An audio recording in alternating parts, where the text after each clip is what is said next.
contaminación y hemos acabado con el tema de el aire y su posible contaminación y pasamos al tema de la contaminación ambiental por residuos sólidos.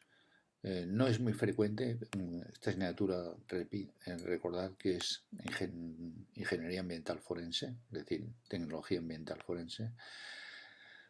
No es muy frecuente tener casos forenses, es decir, los residuos sólidos son temas que normalmente no acaban en el juzgado, pero de todas maneras algunos hay. Para ello lo que conviene es recordar un poquito pues de qué estamos hablando.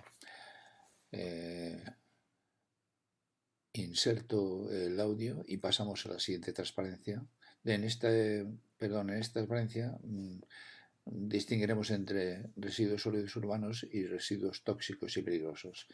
La legislación es muy diferente en cada momento, pues como he dicho en otras transparencias, pues la legislación, el abogado con el cual trabajes te dirá qué legislación es la aplicable y la parte técnica es la que tú tienes que interpretar y ayudarle al abogado a comprender para el correspondiente juicio.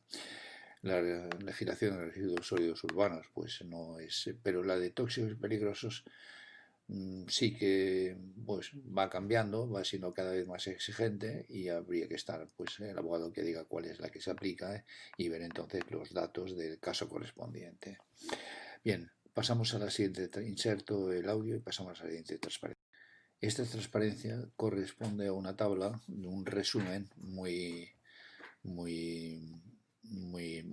sencillo de mi libro de texto de ingeniería química, en que pues hay el tipo de tratamiento y el origen del residuo. Es decir, hay tratamientos que hacen desaparecer el residuo y hay tratamientos en que hay un aprovechamiento del mismo. Los que hacen desaparecer el residuo, tanto los residuos podemos dividir en 4 columnas: los residuos urbanos, que hemos hablado, y los residuos agrícolas o los residuos industriales, que podrían haber tóxicos y peligrosos, y los residuos mineros. En el caso de hacer desaparecer el residuo se trata de pues, un vertedero,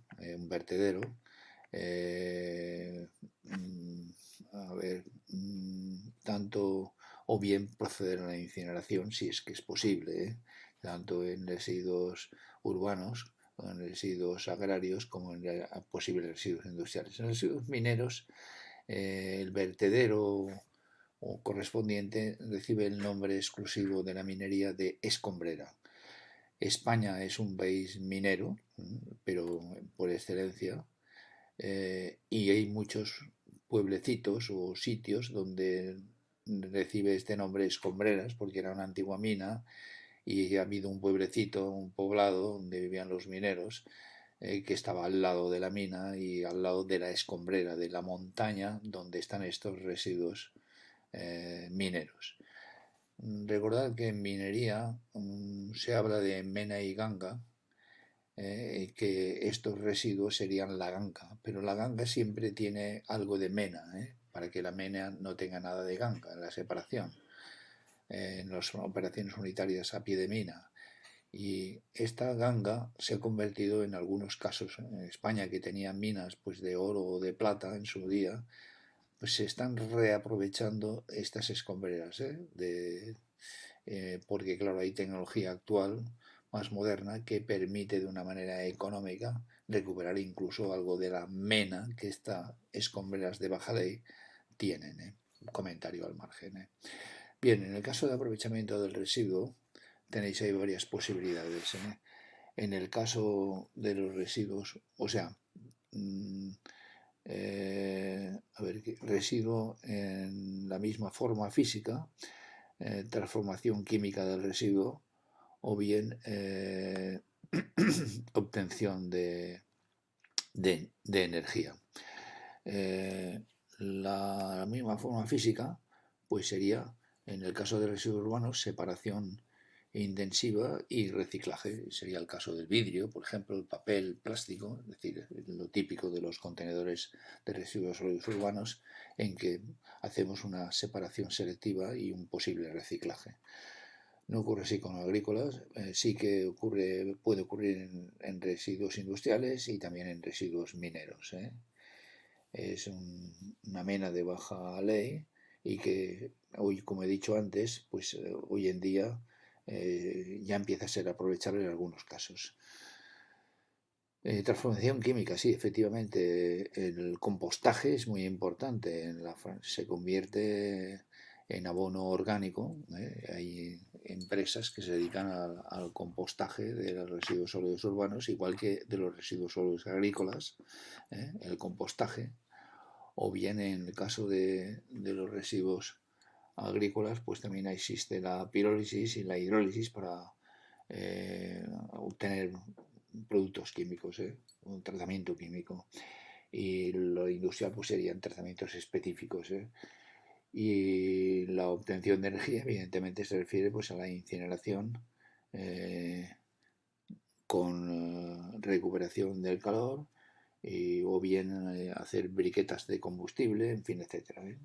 En los casos agrícolas estamos hablando de lo que se conoce como biomasa, biogás, la obtención de energía a partir de tratamientos biológicos, y bien en la industria serían tratamientos específicos. Bien, un resumen para atacar en su día, en su caso, pues el tema forense de qué se trata. Yo, repito, he tenido muy pocos casos forenses con residuos sólidos. De memoria, pues no sé, alguna planta química que el suelo ha quedado contaminado y que hay análisis, etcétera. Y se trata de ver pues, qué se hace con ese suelo industrial, etcétera, etcétera, etcétera. Bueno, inserto el audio y pasamos a la siguiente transparencia.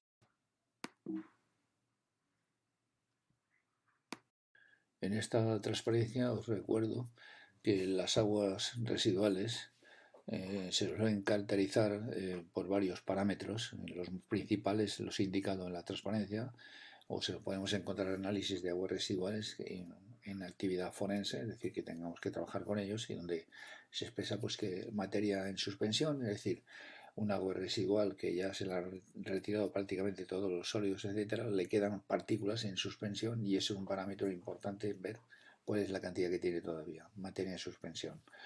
O también la DQO, demanda química de oxígeno, que es una medida del material oxidable químicamente en el laboratorio, con dicromato, permanganato.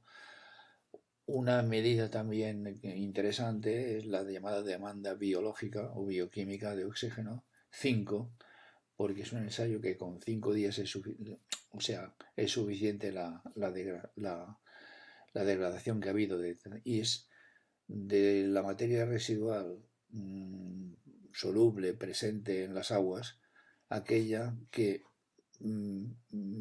es oxidable bioquímicamente.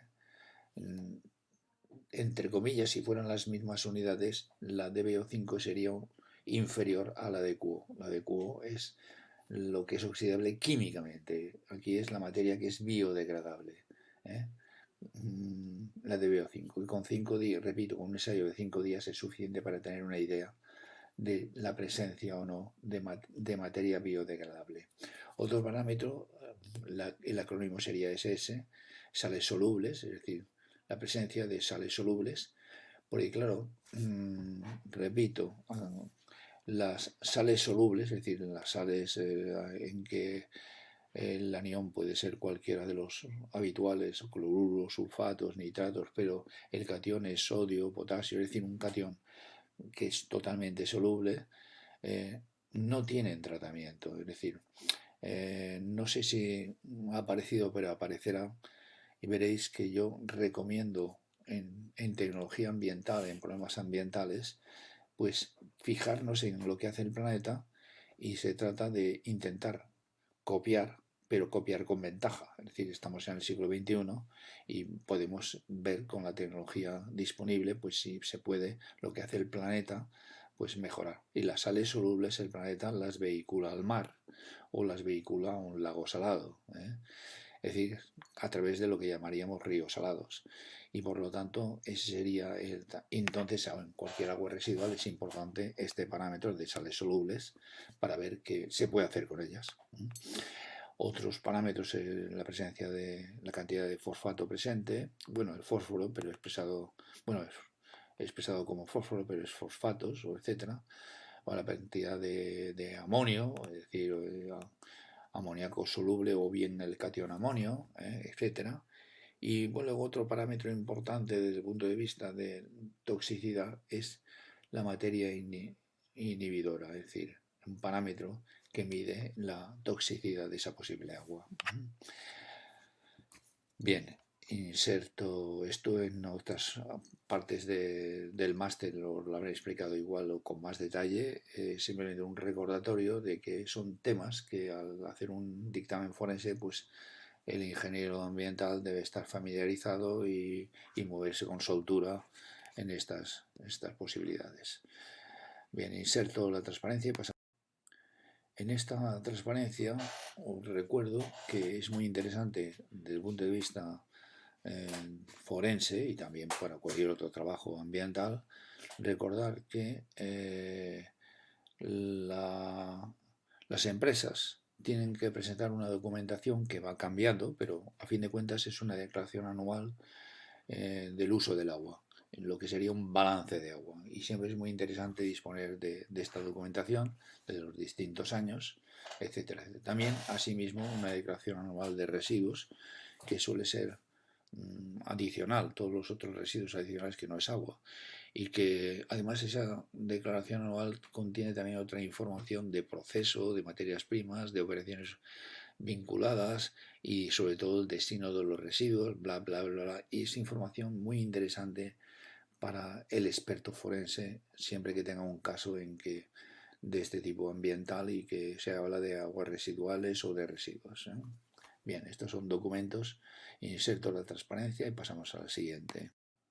Muy rápidamente, en esta transparencia es una copia de una tabla de mi libro de texto del curso de Ingeniería Química, de Editorial Reverte, en que viene pues un resumen de los tratamientos que se hacen con las aguas residuales, dividido en tratamiento primario, bueno, previo, un pretratamiento, un tratamiento primario, un secundario, tratamientos específicos y por último pues el tratamiento de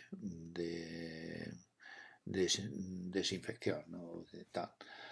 Bien, aquí hay un resumen de las distintas terminología empleada, los distintos métodos, las operaciones implicadas, sedimentación, en fin, etcétera, etcétera, etcétera. No me extiendo porque esto lo tenéis en otras partes del máster, lo he explicado con más detalle. Esto es un resumen de mi libro de introducción, pero que cualquier ingeniero ambiental tiene que tener claro y si se presenta un caso forense, pues saberse mover y ver por dónde van los tiros del caso forense. Inserto